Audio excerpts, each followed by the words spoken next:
তো বন্ধুরা, নিউ গড়িয়া থেকে বিমানবন্দর মেট্রো প্রকল্প নিয়ে এলো একটি বিস্তারিত আপডেট। কি আছে সেই আপডেট জানিয়ে দেবো আজকের এই ভিডিওটিতে।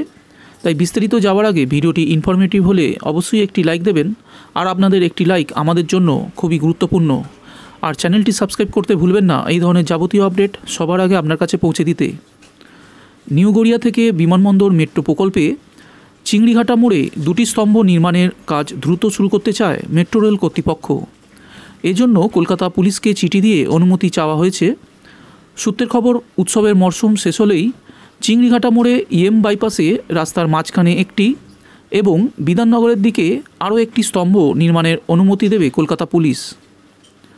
লালবাজার সূত্রের খবর, মেট্রোর নির্মাণ সংস্থা রেলওয়ে বিকাশ নিগম লিমিটেড চিংড়িঘাটার মোড়ের মাঝে স্তম্ভ নির্মাণের অনুমতি চেয়ে পুজোর আগেই পুলিশের কাছে আবেদন করেছিল। পুলিশের তরফে ওই অনুমতি দেওয়া হয়নি। এক পুলিশকর্তা জানান, মেট্রোর চিঠি প্রশাসনের সর্বোচ্চ স্তরে পাঠানো হয়েছে। সবুজ সংকেত এলেই মেট্রোকে জানানো হবে। পুলিশি সূত্রের খবর, এমনিতেই ওই রাস্তা দিয়ে ব্যস্ত সময় এত বেশি গাড়ি চলে যে যানবাহনের স্বাভাবিক গতি রুদ্ধ হয়। এদিকে নিউ গড়িয়া থেকে বিমানবন্দর মেট্রোর ওই স্তম্ভ নির্মাণ শুরু হলে সংশ্লিষ্ট মোড়ের বড় অংশ ঘিরে ফেলা হবে। পুলিশের এক অংশের আশঙ্কা, তখন চিংড়িঘাটা মোড় সংলগ্ন বাইপাস এবং সেক্টর 5-এর রাস্তা যানজটের কবলে পড়বে। তবে সংশ্লিষ্ট মোড়ের দুপাশে সম্প্রসারিত রাস্তা দিয়েই সেই সময়ে গাড়ি চলবে। ওই স্তম্ভের কাজের জন্য যানজট ঠেকাতে দুদিকের ওই রাস্তা আগেভাগেই সম্প্রসারিত করা হয়েছে।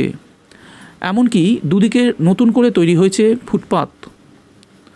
সল্টলেকের দিকে খালের ওপরেও বানানো হয়েছে সেতু। ওই কাজ শুরু হলেই চিংড়িঘাটা মোড়ের সংযোগকারী রাস্তা ক্যানাল সাউথ রোড এবং চাউলপট্টি রোড একমুখী করা হবে। চাউলপট্টি রোড দিয়ে সব গাড়ি চিংড়িঘাটা মোড়ের দিকে যাবে, আর ক্যানাল সাউথ রোড দিয়ে চিংড়িঘাটা মোড় থেকে ট্যাংরার দিকে গাড়ি যাবে। ট্রাফিক পুলিশ সূত্রের খবর, স্তম্ভ নির্মাণ প্রক্রিয়া শুরু হলে কিভাবে যান নিয়ন্ত্রণ করা হবে সেটা স্থির করতে একাধিকবার ওই রাস্তায় মহড়া দিয়ে দেখা হয়েছে। তা সত্ত্বেও পুলিশের একটি অংশের আশঙ্কা, কাজ শুরু হলে চিংড়িঘাটা মোড় সংলগ্ন বাইপাসে যানজটের সম্ভাবনা থাকছেই। আর যার মূল কারণ, ওই মোড়ের একদিকের রাস্তা অন্য অংশের তুলনায় অনেকটাই সংকীর্ণ।